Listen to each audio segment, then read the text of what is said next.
Against me shall prosper. Oh no, in the mighty name of Jesus I believe. If it's a trouble time, yeah. Oh, you were down. As I'm a hell of a who's that? Oh, you faithful. Nobody can change my mind. I believe you are able, more than able, oh so able. I believe. Say you are able. I believe. More than Entry Hamilton.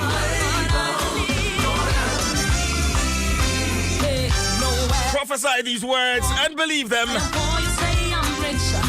am amazed at how you do it, but I am amazing. You are able, more than able. I believe. Well, follow me on Facebook. When him say hashtag I believe. Hey, my favorite hashtag I believe. CJ Live at Jim FM.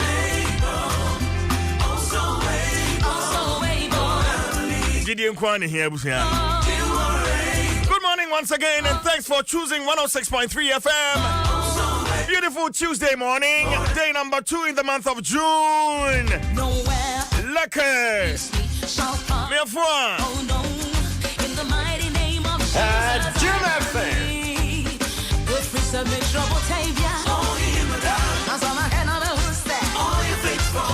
Carrick's in the Ghana Medical Association at Daruma. So always say that we don't come to train Ebebro. But I'm Shannon Sumami. And I pomo de hon come to train no. Yeah, be Mukakra Media Foundation for West Africa. Abakaya hon may the COVID-19 fact check. Ebro. I have asked that my Carrick's kills 99% of bacteria. Say yes to life. Don't let yogurt more. I need more. Alive soap. Soap can save your life. Use it. McDonald's Shipping Company Limited. For your total logistics partner, Petrosol. A delightful experience. Holland Life Assurance. We've got you covered. You call me strong. When I am poor, you say I'm rich. I am amazed at how you do it, but I believe. And a pepper Nescafe 3 in 1. Not fashion danwase. Very, very important. I am alive because there are many sides in life, but it's always better to look at the bright side. When I'm weak, you call me strong. Brighter days. Enjoy the gifts of today. There is a reason why it's called the present. Now, this is my favorite part. Always make the most of what you have been given. That's the gift of today. Smile, laugh, dream, hope, believe, persevere, push, plan, keep trying, and never give up. Stay strong. Have a cup of new Nescafe, sweet and creamy, at the brighter side of life. It all starts with a Nescafe.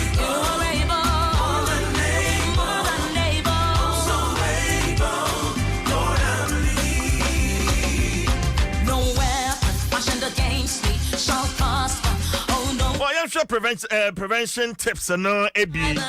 As always, on the Pebi Edebro, it can self-quarantine if sick. So we are here, me bomoding.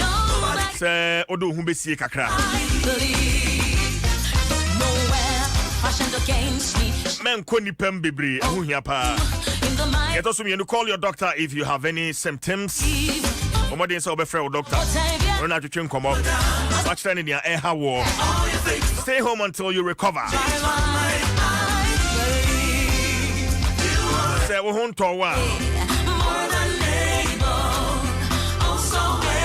Somebody say ubetina fi mimpi. Avoid sitting, sleeping, or eating with your loved ones.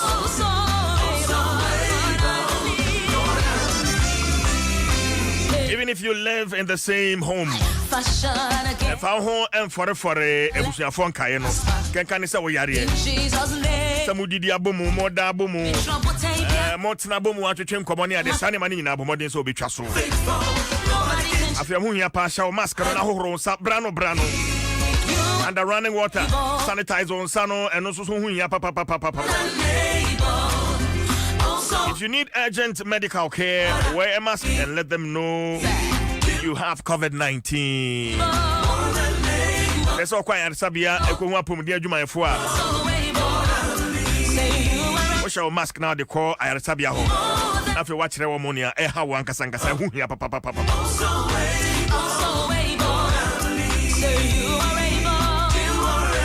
Media Foundation for West Africa, Daruma.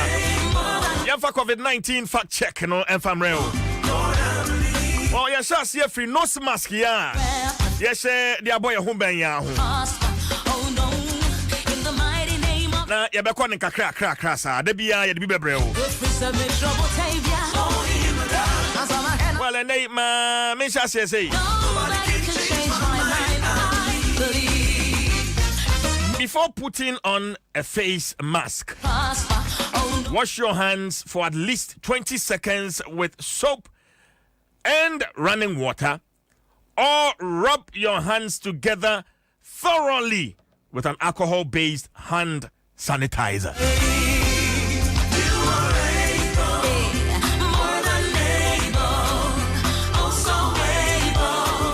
Answer na woody face mask. Ebe she wani muno. She se ube uhro wonsa hu yie pa. At least for 20 seconds. Samena under running water. And now to say, what the alcohol-based hand sanitizer? Ebe ye wonsa hu yie. Sanitizer no cry wa kwan wo hono mo a. Ya de eye nsa ho, wonsa ntamu ho, wonsa kon, wonsa yem. And that's the way to go.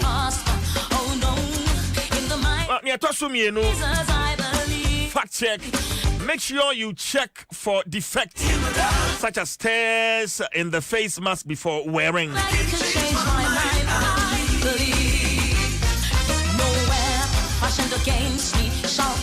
Shesa mask no awode be hwe no mu no. Wo be hwe ni ye pa se the baby ente. Ansana wo dia hwe sansa wo hwe dia bo ho ban. Nse mask no atia.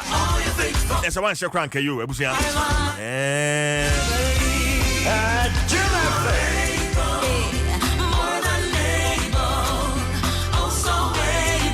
Whatever me any into an amount before putting on a face mask, wash your hands for at least 20 seconds with soap and running water, or rub your hands together thoroughly with an alcohol-based hand sanitizer. Very important. Make sure to check for defects such as tears in the face mask before wearing. Efforts in Media Foundation for West Africa. Omanaruma, COVID-19 fact check. Chanya mi Adom 106.3. Dwaso.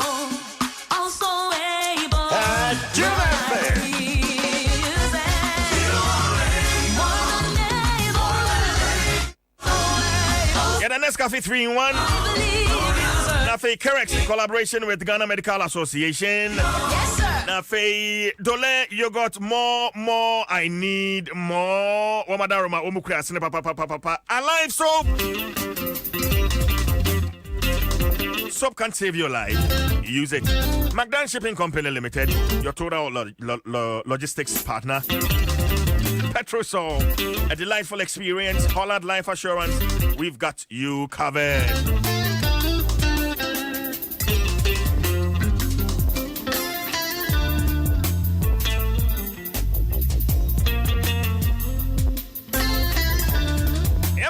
Apostle Emrel. And once that, Yadema in Yumiko Ahudwe, Dura Plus goes water flows, Erata Motors. For the best car batteries and oil, buy Speedmate batteries and oil from Erata Motors. Ideal milk, Ghana's favorite milk, latex foam. your partner for life. Societe General, SG Ghana. The future is you. Agbeve Herbal Center. IRSFE.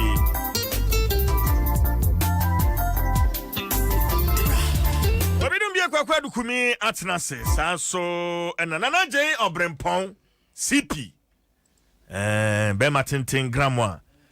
Enviably.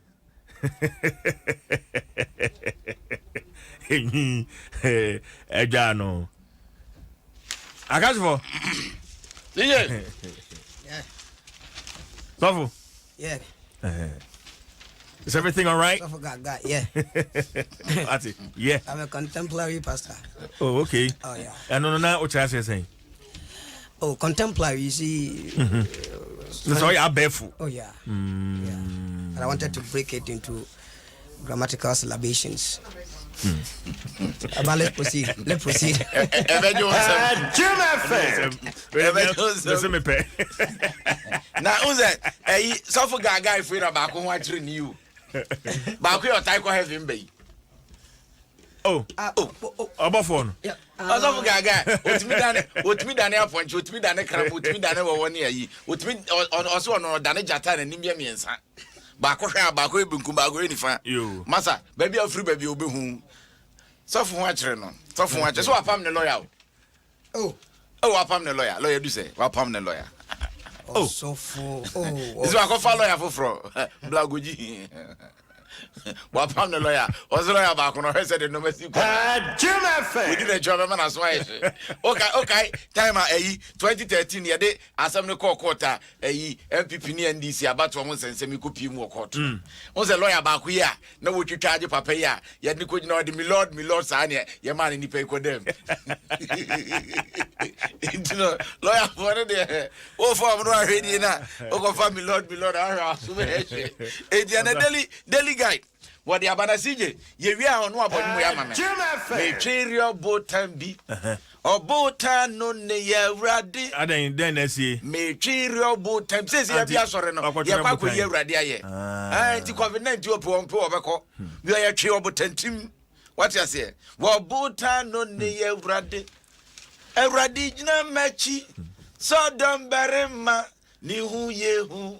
Wako mame eti ma tafunya bashia se ama eradi jambachi so don't bury ma nihu yehu wako mame eti ma tafunya bashia se coronavirus of poor yeah, sorry, no.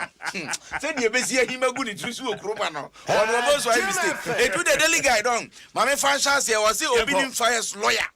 A moon some no. O confirm what can issue court at Tabuabono. Sir, what can send be on false publication. Now, false publication, criminal code no. Not just a crime. It's now so about obeying someone. Now, at the Obaka Tanaka Assembly was it the man who calls himself the man of God? One of the friends said, Yamia friend. They said, the Obaka Tan just said, Yame friend, you and I were not there. What you said? It's another Obaka Tan or the one some Babontia, one Saka Obit said the Ecoso was a national security to get Boyomi properties. There's opinion Alfred, Agbesi Boyomi. Wajini dion openyina jini di pop hey because a true time be pa obetra kase boso the daily graphic Ghanaian Times why just maybe abefa bia eh wo you me what trend na trending nim pa is it Ghana mpo why na trend mfano anya usofo ya obi ni what trend na debut we sure so net trending debut COVID-19 coronavirus oh they say we are global trend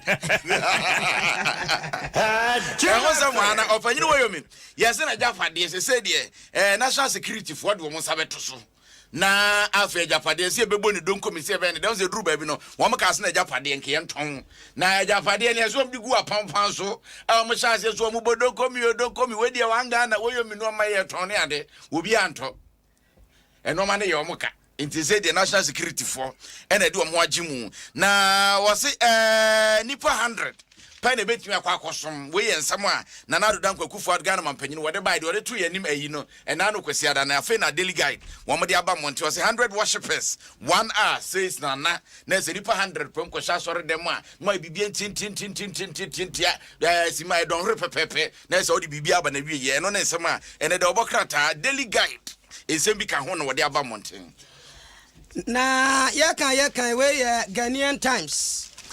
Now, let me move to the page number 13 because story view. Now, I'm producing the verbatim as and when it is producing. Now, what the about is easing COVID-19 restrictions. Column.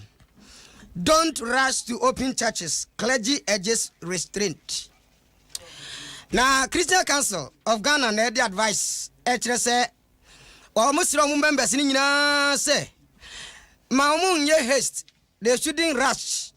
Say Yasiman Panisi betimi akwa sorry from a year 5th ekono enuntino ye betumri kan ekobia sorry ni ade was bibia should be systematically arranged and orderly followed. Protocols must be observed accordingly.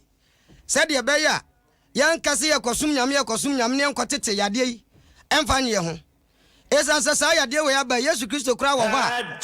Ekonamana na suafo no sanitizer. 80 men and women of God no munya botre. Chairman of the council, Most Reverend Dr. Paul Kwabna Boafo. Ena wade atudwa wo chemchese no kwasem. Asor na ye biem de ye. Na mum so mbetu tutumrika ne de. They should be very worried of that man. Other than that, tantamount to curiosity. Emma asembeba. Akrate diaba. Pay 13 one more. Okay. Gwagu. Yeah, call the statesman no front page no na na Dankwa Institute for Neka say. Statesman de obokrata. Wamoso masam ye triawa. Mame Charlotte say emra wono na abato komisa no epanyipa woda no na pamfo. Yes 2012. Sensem bebrebe koso abato komisa kugina ona ye ntro. And we trying to the Abetromonte was the EC lied to Supreme Court in 2012. Ninja NSI, the Obokrata Nichima, no among voters register near Belfort. And no ma be brave one and quay voters register in CJ, the Obokrata take to Momamos woo. Woman swans regana for. And we muchan troche Ghana for na yasu ye, 18 so voter register ye. Session akwa sesa mampoma robi ma rohongwa etiene de obokrata no ene ne wode aba we nyame na make Dankwa Institute for ne kan ne daily statesman de obokrata no o matintim de aba bonten mame kwa homa no so na me ne Oran Richard Ahiagba o executive director Dankwa Institute entwetwe enkomo Oran Ahiagba o temem kan no machi mo akwa ba Dwaso Nsem so ni mejo so sije so ho ye de na me Adom. Okay, man making reference to 2012. Then a one wise as a Ghana for a say a Casa Electoral Commission and fan to Yanima mobile woman Rahaba. Yo, Medase, Mitchell, Mitchell with tea for you and a Ghana for you. And it's a battle on Kratiana, I am commodity if 2014, so I need 2016 at the Cotoban, yes, I'm what to chman, the entrance engine ye. Now the air can say. Ghana for you na this year almost equal to say ba a manual sermon about some more Ghana phone corner walk wine say and Tina a young penny for Yambra almost say a see who or your Ghana for now all day in your so be back and say I'm all more concerned crata anymore because when you concerned crata anymore oh to me say a toe swap and as a oh two be swap and all be digging and the crata conqua see making sure say kind of phone quan and a kumu now mutumia sa to sana mono or candy for and answer will be a be no so candy and you know 2012 battle crata moye papa Dr. Faraja anymore and Krata on the call parliament and more money so said move fast up one with some coin. Indeed in Krata and she so and no more the coye and Krata no so said your motor tone somebody coye to man and chere and I say oh you got any now your passport in the buying your true dear a chinebi who buy some days who you gun and to me, the castle, the passport or the buy any number of women, you may go passport office and go say, I'm buy a Ghana passport and I say you're fake. Oh, man, shut up, she be ambassador. So, driver license not the buyer, I'm funny beyond two, Sankrata, and also say, a honey actual, I won't buy Chinia, a bit to me, or crack your money, so, driver's license here, no crack Roger, and a Ghana for the and to a Ghana. It is dear matter. Intino, say a bar. Now you by now Abu Ramadan Evans in my court Xena a Supreme Court car say Ubi Biala or the NHI card at the register. So our card no and training us to pass away a garden. It is half for new movie. In your movie Ghana for a battle kata concronibu. And now easy say you bet me. Now easy okwa said your medical wakai. CI 72 year modi mano. Amfa eyibia mase ahana wotro obi NHI card number it is a baso kwako yi no a wahwe saa number no no di yi o free and almost say you ye bokwa ko yi nkrat nkokofo yi ana mete say e kwan pen na obefa so saa kwan de ni ho emfa ho say you D4 ana so ye kwan to me enti no eno ayanyina so enti na kire say dia Supreme Court say isi nko yi mfi nkrat ani mu a omode NHI card at the register ya enyanyina so pa kire say wo ye Ghana ni no omantumi anyi di na mfiri mu nti se wantumi anyi mfiri mu asa krata we yebetumi aka say Ghana fo nkwa na wo mu ana abra ebi ede nkrata eye ngira so kotoro ya Supreme Court say sa nkrata no enkire say wo ye Ghana ni na odi aba de to so mienu Supreme Parliament and she say ya omoye wo CI 72 no edema yisi say monhwe so mfanye adwuma no omoma kwan say so be the passport bar oje kire say oye Ghana ni obi the driver's license bar je kire say oye Ghana ni obi the national identification bar je kire say oye Ghana ni obi the national health insurance card bar je sabre no say oye Ghana ni until say Supreme Court say menje no just and your mawe and also say voters ID card na ewo ho I had it to about 2008, no. So be there, no so Bassay and Yanaso or a Ghanania, no a Ghanani. And as Parliament, she said, the ma is a fako, the fako yetma. Easy GID if Parliament pay. Oh no, a default for Cocan, a chamber. Say, Parliament, I says a fawe coco yetma. Now, the old Biacoca home, almost free Parliament, no, almost the birth certificate, Ecocan, or more to me. Any kwansom yesa omo free Parliament no omo de baptisma esubon kata e de koka ho wo mo mutumi a enye Parliament na show mo so monye sa de we etiamra enti sa document we a omaye a etia Parliament mra no sa register we ye jitu mu se Ghana de se kronkron register ye de to aba enye yi sa nyina so we na e de ti ho opini ECBO sa nsisia ya was CI 72 ni mo no oma ye dia nsem me no maka kire wie no omo san ko tro nkata omo de tete omo mpenifo a agi Ghana fo din ana se tro Ghana fo din no ya so mo Ghana ha bebia se mo nkonko tro Ghana fo din fa mre ye no oma kire omo se nyina so a wa kire se obi ye Ghana ni no enyi hia sa se wonya eno ansa wotumi a kire obi din na ade ya ye si ya ni Parliament ahye se woji sa nyoma we ya mebo boss yi ansa wotumi ama obi akonkrata animu na ECD aka ho anso ho na mo sa ko ka kire omo a etwero din ni se mokọ na obi ba so obetwero din na wonkura sa nyoma yi a ehye ya hye so de so ye Ghana ni no kurampo no mo de mo twero ni din openi se Ghana ye wodia na wo pese wo ye ne kroje se Ghana fo nko ha ne nko nkrata bi mu a kire se omo ye Ghana fo no a na wasomo obi so onko twero din brawo na akwan we na ofa so atwero din ekire we hu ekire no bi baka twero so akwan we so na nipa we fa etwero Ghana fo din a ye se wo Ghana fo a masa obeji atum enti emfa hu ene eka ye bebo emfa hu ene emra ye ni ade a enye no ye mfo aso mfa anya de because o de ya esay udi ya essay open ya open obre and kure I say the eduma ne say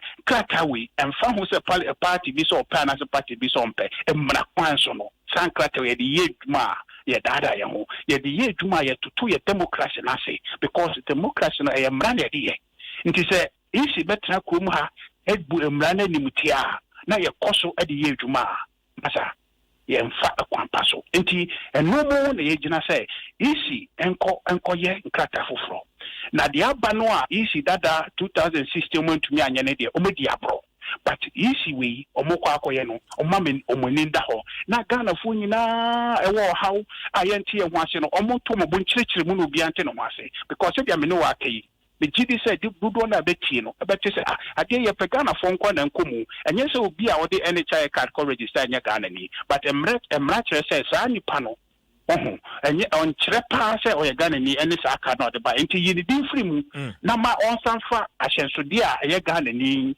e kire say o ye Ghana ni ye fambra na nefa ne tum but wo hwe saa asem we nyina openi na meka kire wo say isi ntitiye mu no also ba omo enkontro di no ka kire omo sa hyenso bi no kora ehia nti na kire say document we ya compile no to make say obi biara wo mu bi because hyenso de bia ni ho say we ye Ghana ni we Ghana ni na wo bi mu ato so obi ametura so obi atumi tro ani ye nim say ba bato di tro no political parties no e ko so ni pa ba wo ko fa ha no mo de ba sa fa we aba mo de we fa we aba nti say bibia ni ho asi kwan ye kire say wo ye Ghana ni na so we nya Ghana ni a ene so obi abetumi akofo obi aba betro enam say democracy gugu amamu nti no wa wo potumi afa nipa bebre wure mu no na wo na wo wini enu na ye asem a ye ka say ye Ghana for de a man of cool on betumi aye omoma politics but yen Ghana for ne de ye pese no kurebe mu na omo e wo san kracha no ye nyina chidi say omo ye Ghana for because e ba achicha ye nyina na beche ana say ye nyina no beche mana ya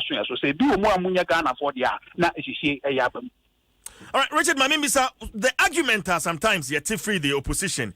Sir, Omo the NHIS register, you know. Electoral Commission etimia yi womunyina after the court ruling, no. Electoral Commission etimia yi womunyina edin every voters register him. How do you take it, Richard? Master, anya no kwe. Asem we ana na ye ka say isi edin tro sebio edin tro court because in kata mo the year registration no. Ayo registration document no ye free be from 1A. So from 1A no and the children ma o the register say CJ say udi o date of birth ni baby o fee o address o village and as a district no voter ID number any enyina so a kire say o ye Ghana ni sa card and krata o de buy no number team so it is all the passport in the buy better passport number but CI 72 no from 1A no any baby was so say what the passport in the buy into passport number near some medical kaya. And to say, I see Uncle Yisi, James here, and I say, oh, more the passport, a register. Yonko you money and free more. Of quite person of a fee. Because all the ashes would be at say, CJ the passport in the buy, and I say, Richard, and the NHI card the buy. And to say, and also, and from so now, because we are different, Nipa Afra. Na ye say share the only web and nunti and say we provide say way the way na buy we share CI 72 no so and the national identification card pe and the buyer says will be the batch run number ha it is a base here say en kohwemu na yen hwe mo the national identification card 2012 2014 and the register ya e betumi ehu omo but say baso ko fa omo the NHI card dia only quite bia obeyi omo free because I sense be bia ni ho enti say isi ka so mo ko yi 56,772 and no correct na omo the ayi omo de buy no so list bi omo de buy no sa list no na di ni bi wo ho number bia na ho say number we kire say NHI card e bia buy so na numbers be 4 and wo kire say NHI card that NHI bi say o fa kwan ben so and a year, the sense way NHI, who says away the HI, and our year. Now, before a more court, Pacho, or more court, as someone easy they cut down court and essay. Court, yes, no. Sir NHI card, Abu Ramadan, any if as Makodia Basse, Yen, Free and Jin to Musa, so dear matches will be a gun and Sad card, no, you probably Ghana, how you shoot at their register. And it's a court mutual master. Na mo yi sa card di free mo na Ghana for millions and mo pack apart say mo ntumi nkoto aba enti mamonji evasini makon ene yebra Abu Ramadan case ni ntum na mo ma NHI card for no yemfa ne say ahye so do pa kire say o Ghana ni enti so what say million do wonti mamonyi free na yesi ko yi free mo afi na 56 na the buyer 56 million. Okay, Richard Mamimbisa Abribe important na Dankwa Institute muhu sa erosia isia ye nyina afiansa na moka sei Richard Dedi say a dear Bruno. Na yehu say I say didn't cray juma. And in some of so not and penny for cabibri, but I did be our nimbre. What do I say? I did be our nimbre, a doom pemper soa. Na dear Bruno, na ya. Say Ghana for as I say, and ne yadia bay. Na ye bia so on who so be a bon who buy. Na sa boni we akoso, sa a friend is illegal act yakoso. Na fedi aba sa bre say. Ye baba ye register na ebi se yam tri ase ma omonye obi se ye de beko court ebi se beko court se yan hwe na mena susu ni ho yan hwe ne ya ma asem de ni anda ho a beko akowie se Ghana fo ye beko ha obi mu a pressure baba be die so enti ye wi se asem no kure da ho a ana se twini ni da ho a ye monche enti ye mfa asem no beto ho na Ghana fo nti ase se we nti na isi pese oye register no ene ye hu ye say isi ni so ankasa no eduma na so mo ye kire mu no omo nkire mu Ghana fo nti Ghana fo bebere aye worried enti ase so ye enti ase ye per register but esebo no so mo ka kire Ghana fo ti ase because wo ti ase say ya wo say ye koye fofora because wo ye Ghana ni a wo dwene Ghana that wo je no wo beti ase akoye nti ene ye say me yanka no kure no e wo gidie say ka no kure na Ghana fo ti ase a o beti ase say we eisi wonyina so say ese oye do isi dada na say ya o manye no ye behwe ama sabre ya ye ama na boa Ghana enunti na ye kasa afi. Okay, but Richard, then I can put it to you, sir. You've done Ghanaians great disservice because, sir, when of course you could have started raising these issues by 2 years ago and now 3 years ago. And about this time, Ghana for I almost straight kakra say, oh, then of course the EC has a point in compiling a new voters register. Say, see, yeah, akabe few weeks. Na easy whether or not to compile a new voters register. Next time I'm register issues. You've not been fair to Ghanaians, Richard. No, Debbie, see, yes, I saw in some way in Ada. So, in some way in I and some more for easy for him. I saw more catcher Ghana for your Mojuma. Some would this uncle me. No, yes, I did. Yes, so yes, somewhere by age matter try, and also why the Asum Ghana for Besina and Raya the assembly. But the catcher on the say, Richard Batom, other Manusi, the Mepasa and say, easy. I saw Moshe any Ghana for doing command, Ghana for Betia, the Tia almost some year register. Now, and they are. Na ayese ye beya na se yenye na se beya se yenye na odu breso wo beye no eso mutumi eka ema enida wo kire Ghana fo ye dia ye efri ehwehwemu a ya ye fi Ghana fo eno na ye de nya nyina so a ye de kasei na sa hwehwemu iso so agibre enye enene ye kira ne ye take almost 5 months and ye de ye sa hwehwemu ya bedu ha na ye conclusion ne say Ghana fo nti ase Ghana for penchiremu, Ghana for pese who the tia easy person or ye register no. And nunti say who sa ishemu ne enyano Ghana for the abano. And no na ejina so and no at the years shemu di sebeya ye hu efi ishemu ni mono ye de hu fasudi abre Ghana for because someone the chere say ye ntiase tis omo ntiase dia say ye boa na omo tiase nunti na ye start to say ye di sam komoy. Well, say I can say people are for children. Say eka yenyi sa dino enfrim na ye opt for limited voters registration. Say yetimi sa dino ifrim ana say ntimi yenyi sa dino enfrim na ye de tuaba na say ye di mampeni any members of parliament. That makes the people elected persons illegitimate. Is that correct, Richard? Absolutely. So trade man so pa dia because obi nya de hie na okodi hini a ye di na esi ade so kura etumi tu no enti wa fa kwa pa so kwan pa so na akodi ade no ene ye hu ene me sama me ka kiro say ye mie ye ni na de sa kratai koto aba no a obi tumi de sa ni peyi se na nado dan ko kufa do na wini yo tumi de ne kokko se kratai o ye de to aba ma no en fa kwan pa so enti etumi etu no fi ade so enti ade eni da ho but the idea ya and he said I been the anya day 2016 abrana nipa bi akokọ to say ade we eni na ho and that would be at the ho kai former president Mahama no so munya is no onye de juma democrat mo bi ka mo de monka is na be fa dia ope wo na enu ti yetumi anya baton krata no emfa ho say dia to abayi na nado dan kokofo ado emfa ho say dia to abayi this assembly but asem no kure and ye democracy and famra kwan so ne ye ye chia no and no ne can say asem titua say emma Ghana 40 say because sa to me no say be you obi amana die ni no e Ghana fon kwa dia enti se nkrata no ye di one bank asem say we ye nye sure say we mu ye Ghana fon kwa enti no kwan ya fa so e di ye mane ye no eni na question will be say ba say ye so mo nko yi di ni free mu ana say nye limited registration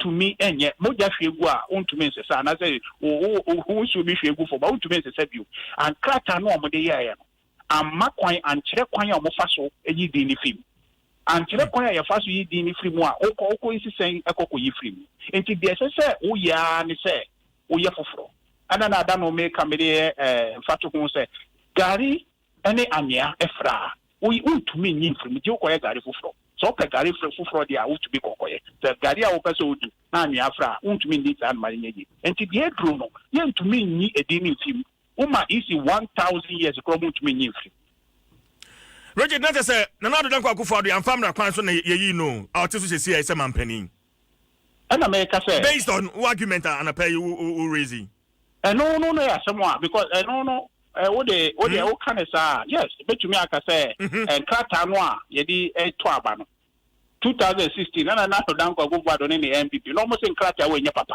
but the okura to me sa abre no I say we are near the bayo enti se ofum so bi ba umfa nche na do dan kwa govado de o tna ho hwe ye ma ye di sa pato krata yi a won keka wa bibiri no e de ye no ono na wo di sa su bo no bono se kana na do na so ye nhwa we anya mfa we anya utime ka se ana unim de nti a wo se ye mfa we nya nti wo bo payo na o de ma ye krata we yi nti wo di for but enye na do dan kwa sa bre no na ono ne party se krata we won keka wa no mo de court ni de ka enti eno subo no betuma ka se krata no de ho asam anse se de to aba but enye subo no enye na do dan kwa ne party na de kobo because omo kai se krata we yensesa na o de otiso a ono hwe se beboa no ana so benya nkwa so free mo se me yensesa enti eno de otumeka but eho subo no mfa mbo na do dan kwa kofado ne na abai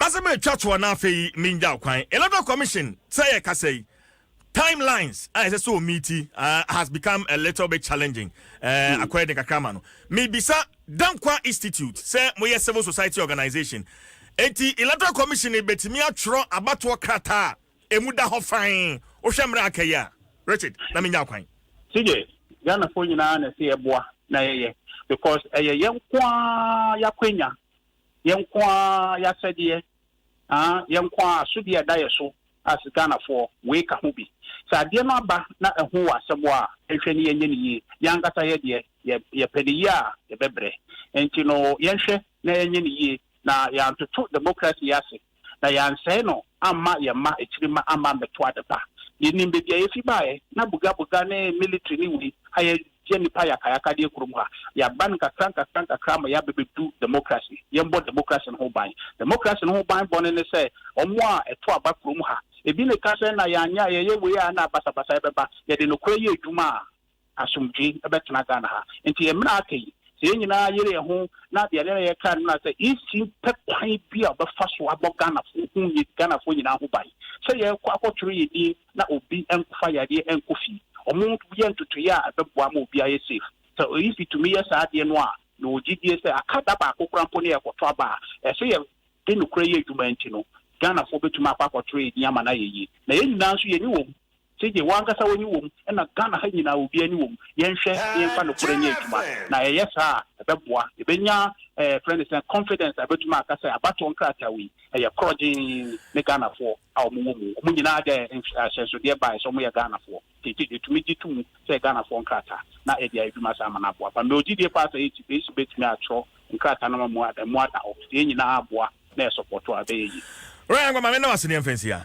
sige me da se Richard Ahiagba is the executive director Dankwa Institute and yeneno atwetwe enkomo na Adom 106.3 FM for WhatsApp messages bring me 055 674 8029 055 674 8029 WhatsApp Faudi Kahon na fa adwenkyere no to ebejibe na afia kenkan ma. Also live on Facebook Adom 106.3 FM on Facebook. Okwa you streaming live. Utimi share na obi nso so anya bi ahwe fa comments to ho na yen kenkan and far amount. Let me stay on the phone lines for a while. Now, Mene Sami Jemfi, or National Communication Officer of the National Democratic Congress. Mene no, and Chichi and Komo. Sami, Akwaba. Hello, Sami. Yes, CJ, me also. I want to about that actually. Well, I'm running a press conference. Most Nkuntabuo, Mohapa, anything, Sami. Mr. Ansan, I'm a call and write a press conference. Yeah, listen. Some command now only mean Richard Ahiagba, aid in the me, I can be Kaka. Sami, Mammy Mousima, na can't be Kaka Nafi. Sima any because I am command here. But Sami, the entire methods are frail on a different issue, and yet now quite institutes for and common. So when me Nina for mine. And to Mr. Young family no Enyajuma, na Fabesima Kakakana fee, young common press conference. Julia, my time grand press conference now because on the Nipa Binuha or my margin said no crepa and then no credit. And Adom be kebi. Omonam radio akase fidie so etu futuru guni penny. Number 1, Richard Ahiagba semwa wakase voters register ya won in pin. And none ye de to abeyi o mampeni akufuado. Manowene ye with over 1 million votes no. Oze netia ba be fregari because I register no. Ebimu womua eni senkomu wom ebimu womua omode health insurance card ne register sasem no eyim kuntumpu eni se mososo no so maneka e wo mafidi kesi so because we are doing this thing to educate people, and when people come on radio to lie like this we have to expose them.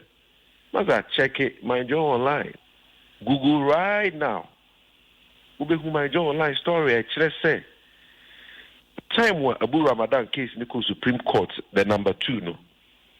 Court me order say ye more omode health insurance card a register you didn't free register them. Supreme Court ankasa fa auditor a KPMG. Emo wo ye hwehwe mu ehu omode health insurance card register edi nyina. Mate say Richard Ahiagba number bi kika say oh enya possible say so will be the health insurance card and register ya will be huno. He's saying so because yabato won't say on tiasia. Ogana ha who register on polling station be an voter registration center be a form be why now. That form no and also now what tell me din papa din baby we free fear we di your friend of form 1A. On that form 1A no primary identification document and now the be the answers that we are done and your trend also. Say a birth set here also. Say a driver's license here also. Say a NHIS card here also. A voter's ID here also. And untino Supreme Court can say health insurance card for a mobile register no so no. Any so mo no. KPMG check it from 1A is nina and identify 56,772 names or more health insurance and they register. And this is there. And I'm publish all the names 1 to 56,772. And almost in line with the Supreme Court order no. Ye must register anymore. And unti say what cancel for you one, you have the right to reapply in the next 10 days. Now all the card for Fraba to justify your inclusion. Omo ye ekobo Supreme Court amane e ma Supreme Court jitu mu se adwuma no maye. Once the Supreme Court ma order. Na wo busu a onim money awaye. You find high crime in law. It is not a small offense. And to sit on radio and say Supreme Court gave an order, see any NHIS food register mu and after return anye. And I'm wa dance say wanye. And I be seen there will be antimi court back and say court order now my no more so we are citing them for contempt or we are citing them for high crime, and you are on radio spewing lies and deceiving people. So the point I want to make is that you register anymore. And listen, CJ, Supreme Court and Kani baby say Obi use health insurance card and they register by register this one.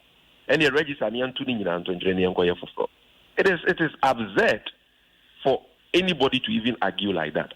Abu Ramadan called Supreme Court, no. The argument in the say, and Kofobi will register as well in this one, the Supreme Court in register him. Now, order is in Koya Monochiam.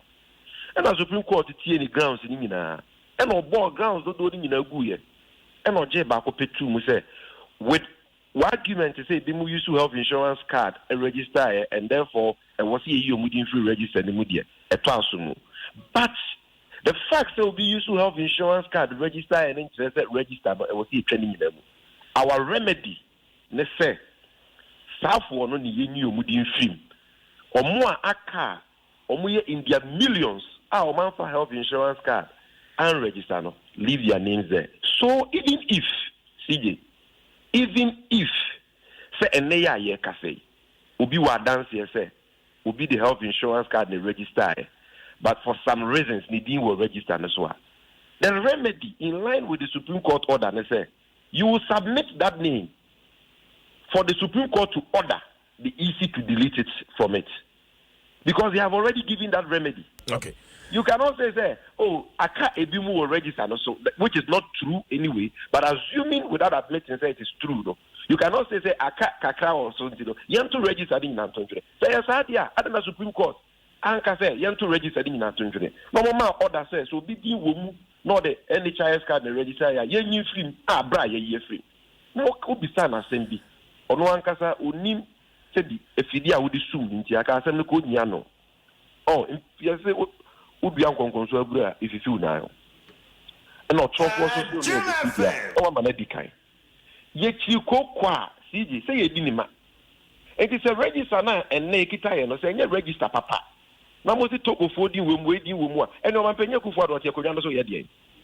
It means it's a register, I had a 2 Abamana Rene, did your couple of months for him, say, or Morene by 1 million votes, and your papa. And therefore, elections is also then your papa. Okay. Okay. That's what it means. Okay. Sammy, can we make progress? Because they know the register is credible. And CJ, EC4 2016, 2018, yeah, referendum creative regions. Last year, 2019, yeah, assembly elections, elected 6,000 assembly members and over 30,000 unit committee members. Adia to say the register is credible, the register is clean, and yeah, election. Okay, Sammy. I just have results in that 2-1. Sammy, okay. I think register idea to about Amama winning by over 1 million votes. Sammy Denfi. Your point has been made. What make your point? Sammy, that's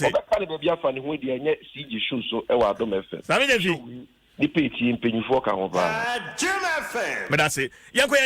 Now, I'm not press conference. I'm boy, Munafi, Minjina Sumbisa. But who said honorable at force and presentation, no one interest or part of my starting free. CJ, Enra at your maiden edition of weekly press briefing. Some way Dikaya, your ranking member on Parliament Committee of Finance, so the two Ghana say. Say, Ghana Yamamra principles be wom. Say, Yamamra 1992 Constitution, winning a so be. Saying in a so no. Ebine the friend of transparency. See a bema mamu muadaho. Or mine sika sem muadaho. A friend of transparency. Ebine accountability ni probity. And not say the 2 million shawon sa and I had your my japadia shawon sa, had your my sika shawon sa, now you sua. I was the ubu who contact shawon man for. A yasudia a buy any moon penny fool in ano. A war. I was on ye at the Mawamino. Kuntabu here. And until now, Copon cries, boy is any power of the other, we are saying, and maybe persuade of a mayor home a conta. And Chay, and Yaraboni coronavirus by started say AD or mining. And Oman Pena Kufuado, and the Mammy Abana or your finance minister, Honorable Kenu Furiata. Come, Rashibidrum say, Yem man of Quina, Sikebia.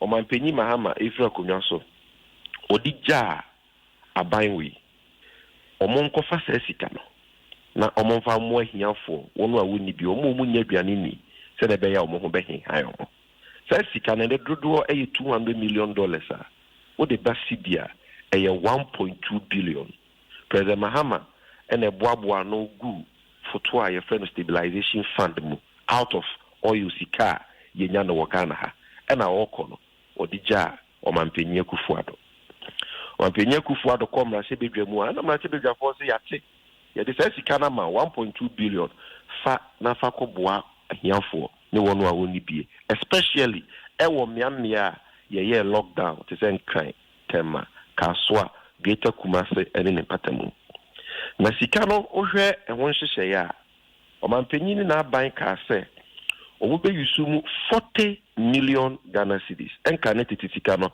400 billion na ɔmo de nnua aduane hyehyɛhyɛ akyɛ ama Ghana for bɛ 400,000 every day ɔmo san so ka sɛ sika no 40.3 million cedis which is 403 billion cedis ɔmo de bɛyɛ dry food ɛkyɛ sɛ aduane a yɛnya no a ɛmo anwa nkosua na ɔmo de akyekyɛ ama wɔn a wɔn bi wɔ lockdown areas ebiem yɛsan so mo 200 million Ghana cedis ɛyɛ nka ne tete sika no 2 trillion so ɔmo fa nto mo fa mo nsuo ho kama Ghana for ɛnkankan ne ehiafo a pipe eni omu fie but ɔmampanyin Akufo-Addo ka sɛ ɔbɛ mobilize tankers wɔ kurom a both private and public na ɔmo de nsuo akɔsa afiesie ne mu nyinaa nti okeka saa sika yi bomu a ɛyɛ 2.8 trillion ɛnyɛ 1.2 billion nyinaa ho asɛm yɛka just 280 million wɔ ho asɛm menua sika no ɔmo gye sɛ lockdown period no ɔmo de bu ahiafoɔ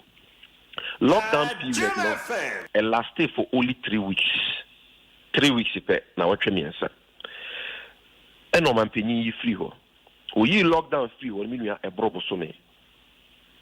bosome aduane no so a wɔgyae kyɛ ɔnkyɛ hot food ni biem ɔnkyɛ dry food ni biem nsuo tankers ɔkaa sɛ ɔde bɛkɔ afie mu ɔnkyɛ ɛna yɛasan so ahu sɛ apart from sɛ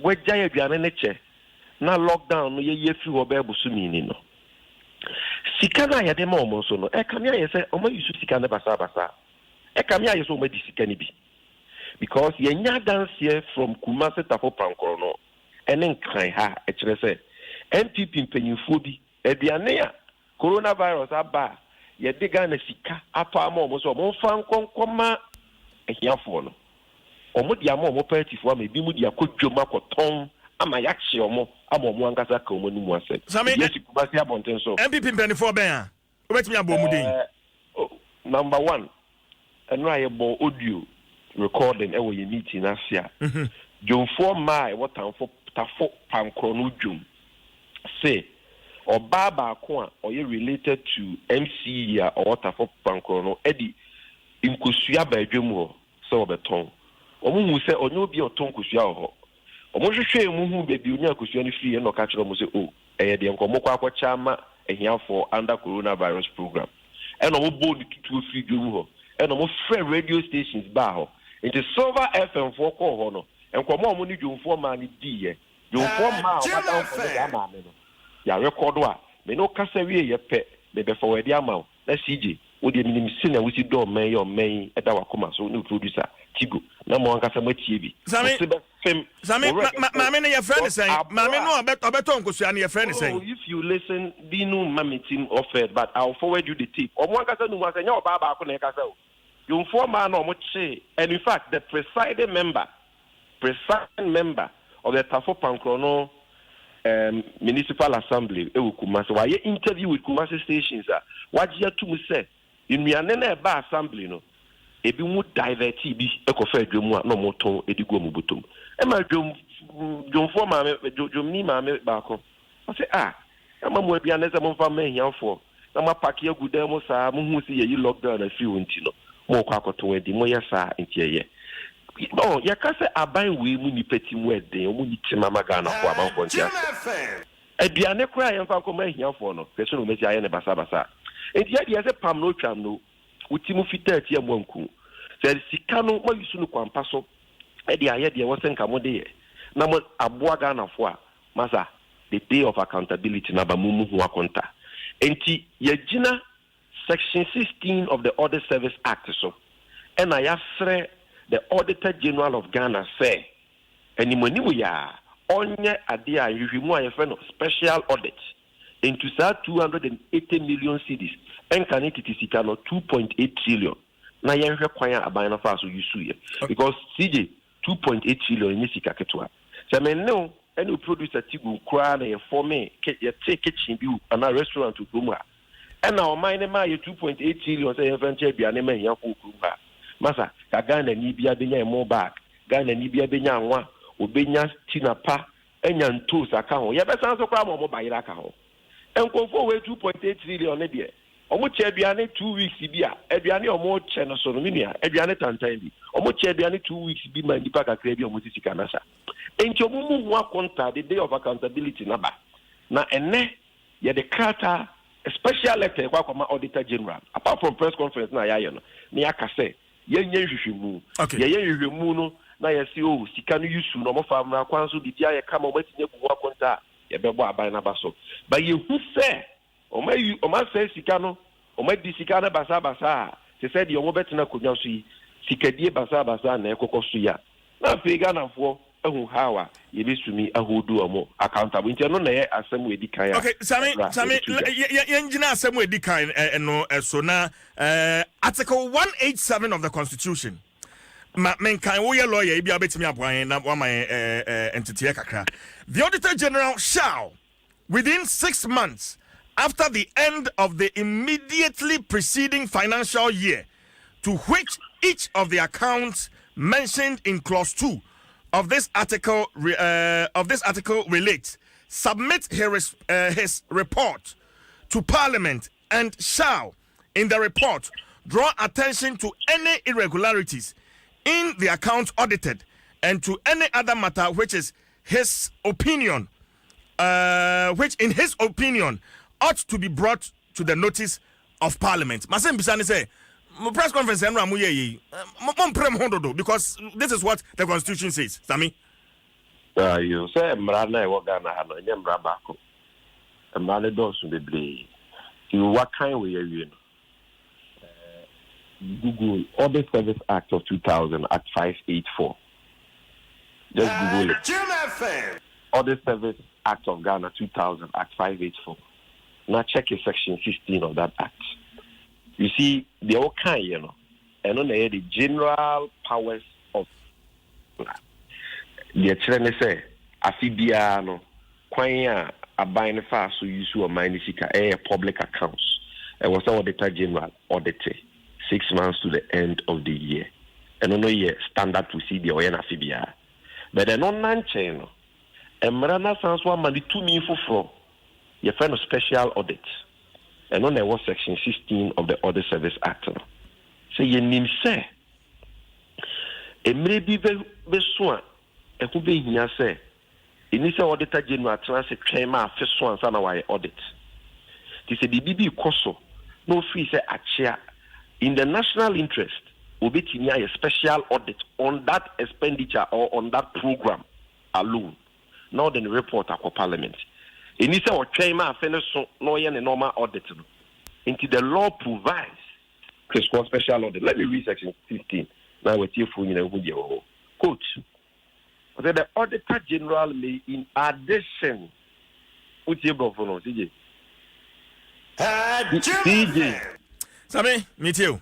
The Auditor General may, in addition to the audit of public accounts, carry out in the public interest such special audits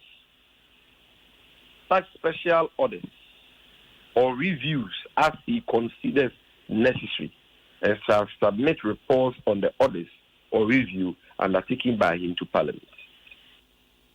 Mrane say, apart from auditor or afibiano, anytime will be a BBBA cost will free in the national interest. There was yes small special audits and Mrane mind of was with me. Until you say, my name chair my friend so my name conquer normal audit. Only to Sambra we not find a special audit. You know why? Because program now it's a special program. Oh, the normal public accounts now Auditor General auditing not yet. the normal one, the usual one, just a buying a budget and a wire expenditure and our audit. The Ayakan wants any coronavirus alleviation program, then can a buying budget for 2020. Because as at time why you approve 2020 budget last year no. Na you need the coronavirus kwabeba. Enti nhihye na ye no a few months ago say ya the third bianyama ehiafo no ya the issue ma ehiafo na ni budget no. A special circumstances be and my make provision for that special program na say the boy ehiafo. But as you no use we lockdown will come. Why be sika na wie? Aduane no wagya ache. Na aban sika ye di nukwa. What charge aduane wie na ye say ma 400 billion se fa che aduane. Be bu hu akonta. O se montwe ma afen so. Okay. Entwe ma afen so say. Okay. Aban sika wo di a krata da ho. Ye fe bibi gift mix. Aban sika wo be use bi and it goes through a system and it is recorded. And it's a we use ni kwa mpaso. I was say eye we ni gi sempu se we ba no wa ba be bu akonta ni nyina ye hu se we use ni kwa mpaso ni abo ye nsema ma.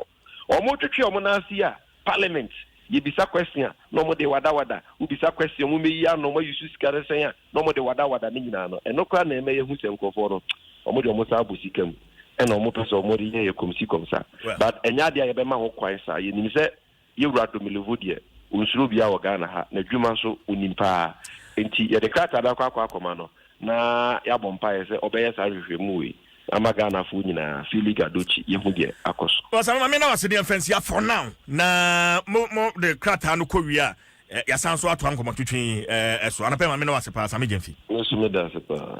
Sammy Jenfi is the National Communication Officer of the NDC. Na eno Acheche and Komono. Your messages are welcome. File messages in the 055-674-8029. 055-674-8029. And of course on Facebook as well. Oko Facebook Adom 106.3 FM. Ewo Facebook na odo message na to her. So on YouTube so we are live on YouTube.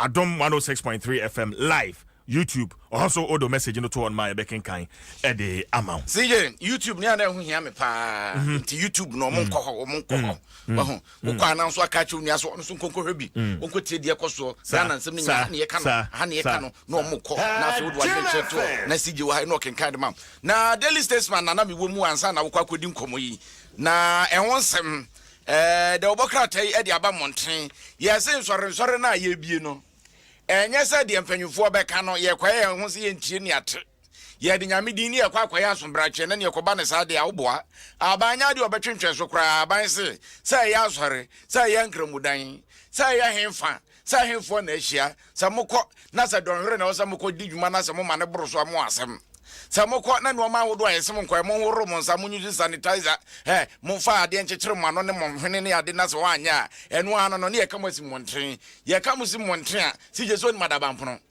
adabampono kredu ye de kredu ba tum ya babu pomo da na dabampono kam asi abonteni atum na face mo ya so rewa abonteni so mo ba de yo mo amasemo ene de obokrata friends Daily Statesman de ode eba ye no na ene yura wo so afo awona na hwa hensem na mfonyine eda ha Samuel Kofija Mesi na kasai was a constitute COVID-19 task force to enforce compliance and won some ba de obokrata no tiawa de waka nyina ne se wo so afo na hwa hensem so was ye nuanu musrami fo ye nuanu Christopher wo bi anti task force na motena nyeze bia mo de komonten mokoya abaye mokɔhwɛ hu se nkrofo beton no ma ba oso mton no ma na nsi kwa so mton no ma wo mo na ebehwe na coronavirus hye mpanfo de agu apono so no ebetimi aye adwuma na the finder the obokrata wo de aba na wasoafo a wo na hwe keteke adwuma die so emiti ne nka chojo gate and what is my baba tudwa was COVID-19 hampers railway construction as over 70 workers test positive and the obokrata the finder what the aba say there keteke adwuma die ne say anwene se obi asuro ya but kwaku so wonim MPP primaries here baso ene emu nsem ahodo a mate press one here be ko virtual say digital na say digital baton be baso Said the publisher, the assembly body, ja. Yeah, require breakfast one, she between 2 and 9. Matis and I'm paying for Bibi ye unity free Etiwa East constituency.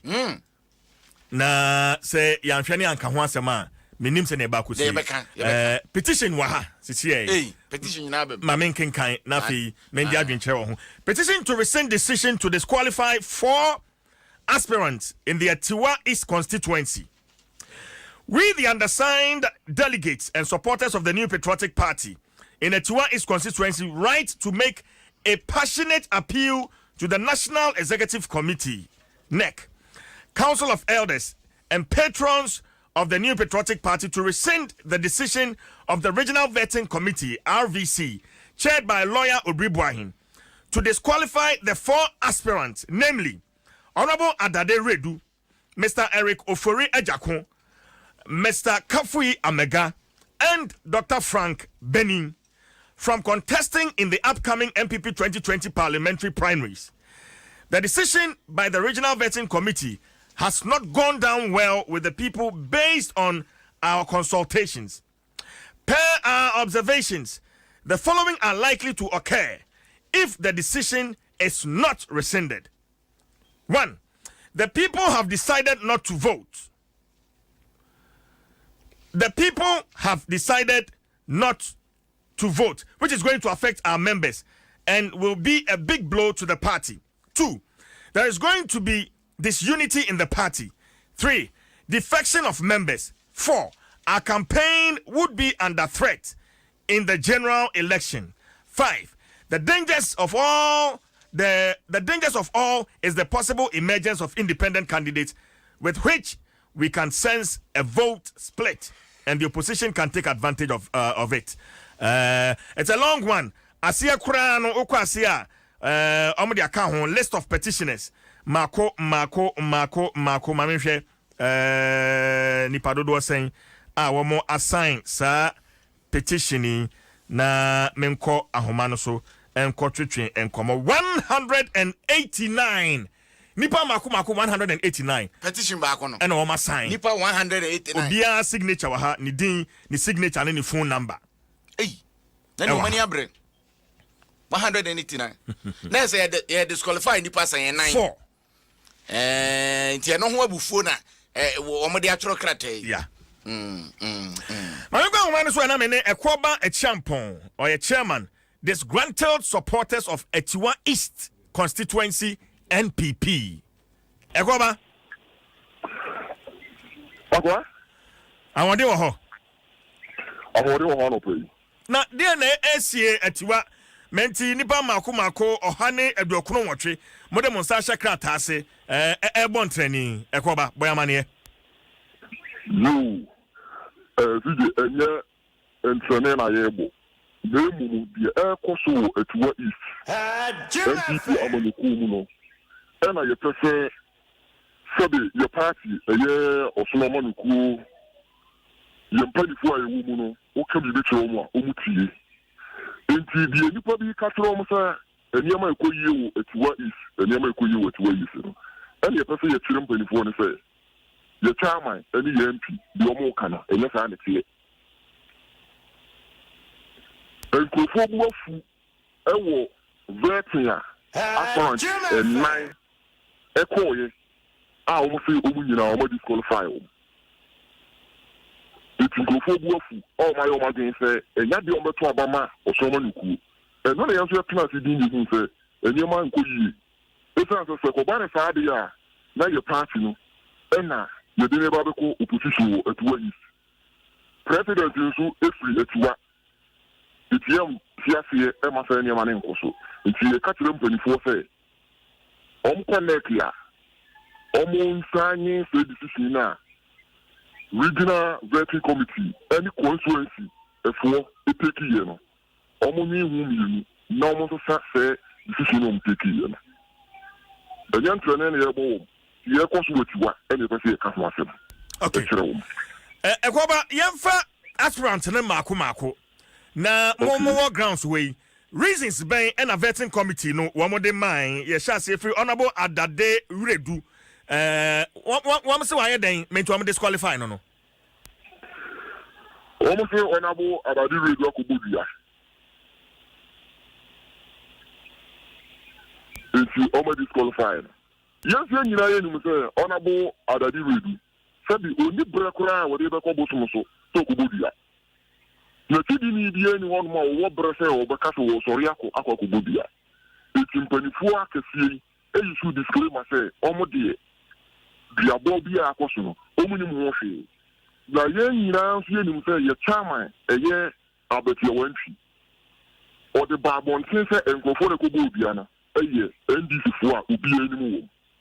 It is NDC Nico Nibia. Na MPP for the Diagra if I am you say on a board that Kububia. It is you're disqualified. And what is Osaya civil servants. What you want to say? What you live? I don't know. What the first of one bonnet is it is no. All right, Rico for Jacko. Also, name from Swan is saying. You, Rico for Jacko, and from Swan is saying, you say, or no, so. Vetting committee say why demonstration. And so demonstration, you know, young lady say, we demonstration, echo police for echo J permit, and an demonstration, you know. Oman take your minor, Embra, Kinino, Oman take your so. To police station, echo J permit, and my winner police escort, and over the year. Footage in now, almost Rico for Jacko. Cancer Cofona, a year Guardian and Kahua. All got you permitting in our home. If you sit there and I would do way most of war, a boy Eric for radio. And what you know, almost a Budia, when you put free America, a buy. I dare say, not as a city of Bonairing, Akoso. Also, I would see the free America by and then. So what Chinano pass to the Abaco Sua, with one. What the one time Abona is a year. All right, Kafu, I'm all right, Kafu. Almost issue disclaimer. The Ubonka will say, Sadiana calls me now, Ominium Hoshi. If the other chef and Cofone, said ye, Chairman Albert Wenfi, a can't say Ominium Cofone and only in this Okay. No, because they are not had the horse of Bobono, open it up here. Ominium Cofone in the year. Asemo oraka fu ya megane Dr. Frank Benin so wa man den te una fe yankoye nim oraka fu amaga almost say okoye microfinance wo Sierra na okoye fraud ama what the crater nyina ba say adu okodi wo Sierra no e yo tuma kodin okodi o the crater nyina ba betre almost say nya fe no ma be kan crater. It's one Bank of Sierra Leone and got the clearance.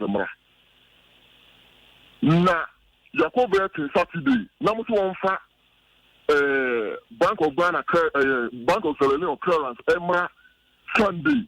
You know, you say weekend, you now we need you, anybody need you. But what you know, Wakobodia, I will break your bono, only one. Before you know Frank Benin, almost introduce. Now, me say, be our own introduce. Party chairman, me call and Jacob catch and say, me face the party office. Now, me see campaign go the party office. Now, Dr. Frank Benin will tell you to pepe. I could see December 2020. Oh, tell me crack and hold your feeling. And what you know, you say Dr. Frank Benin and a car consulency. You know, the other answer say Dr. Frank Benin and aspirant and mine, Umina, no man, a consulency. So, dear supporters here, what is any delegates, and what you see, say, or man, a consulency. And what you, Wabodia, the Abono, so, Uminu Hoshi. So the MD Kakayana, Chama Abetanchi, Ekasawo, sister station. Efe Udi microphone. 20 cents a year, microphone, and chairman abetanti eko fan krofo ne ba Ekoba mo suspicion ne sen madwene mu no mu say anamo a mpendefo no wa tu no wa mu tu di aboa obi wa mu pese mo favor candidate bi ana Ekoba saa na tie edemu todo so mo yeji asiba sitting MP esan say yen ko be ki yiye mo di mo pa mo soma sentrofo lo mo ma me hwemfiri ankase eye enyire mo ankase eye etuwa east ye ne fanti akafo ehie so efe ni bebo so wasisi nyina ni ko si ye ne nkoko fo hie so enyina kire say what will be 2020 na wo ye no die so di ewo so nyina ne kire say ya ka bi bia kire no osisi ya ansa aye ko betin iti den na ye ko so enti ana wo osisi say be bo so no Ekwaba nipa 198 mu petition then am hwe animu mugidi say National Executive Committee wo mo betimi agina so na wo masesa wo madwene wo hwe baabi a nhyehyeye ne anamonto no akodu a Ekwaba yo die minimum pa na say bro mu disqualify wo no o mako appeals committee e di o mu nkrata nyina kwakọ kire appeals committee access say Ubu ya bo mu nyina no omu ni hunfo die to na ta ko influence ya wo de nkrata akọ gu a kire say wo o ma ye contributions enu nti no say so bo na ya bo mu no omu ni hunfo so wo de anu free one mu a die to wo demonstration wo ko yi ne ho ano kama it is aspirant in nine you say disqualify omu no omu call National Appeals Committee no you will give your pass and call ya na evidence the call you know say employee classy ye na for say the person party e koso na yempa say disunity and entity mu be party mu at where you see there na e wo say classy na say connect meeting sa say anamuntu no a okay omunya no tu ye no omusa no no mo say enkofu esa abreye yes sir ya hweyi a ye tihanu mu a the C20 2008 e won kokko constituency no ya hweyi a na bi esiwetu yi ye mpana sa Ekwaba ye hu ne say omu kan sam tre national say enye sa na tie ye sro say ya ban na wo the party na wo aban mu omu suma national security for BNI for no more research no more say the year cano you be a try na say no kura na okay Ekwaba mamenda wasimre ni nti megidi say yekọ anim ye besa so atwetwe sansemi ho enkomo Ekwaba a champion a chairman disgruntled supporters of Atuwa East constituency NPP. CJ, please, may I know if NDC members are Christians who go to church and read the Bible? Why are they not in power but want to dictate to the legal constitutional processes? We Ghanaians are watching them. Ajay Enodi way. But good morning, CJ. My name is Olamide from Ekwapim Tutu. Please, this should change the mode of registration because most Ghanaians don't have the Ghana card and the passport they want to use. At least the old voters' ID can be considered. Dr. Abedi Kwada so and Odiwe, but the government has outlined protocols that churches must adhere to as they are given the green light to worship with congregants. But I think the NDC are not serious. So they don't have any meaningful policies to share for us to be convinced. Always propaganda. Fadi Abraham is 0556748029. Na yebekin kan ediama. Mranche no aba. Okuman kra ba kwa waka ensroja. No ne the mysterious maestro. CJ, we are brutal. If you come on. Wako unia. Kwamra? Champion. Oh, de ho. Is in a semi-floor champion. So was Charlie. I don't pay. What's so Johnny too much? What's so Johnny too much? In fact, what's so Johnny too much? CJ. Kwamra? What's that common ho? Kwamra meet you. What's so Johnny too much? My friend, you don't need to. When I'm talking about you don't need to talk. Hey, as I'm like you, Maestro.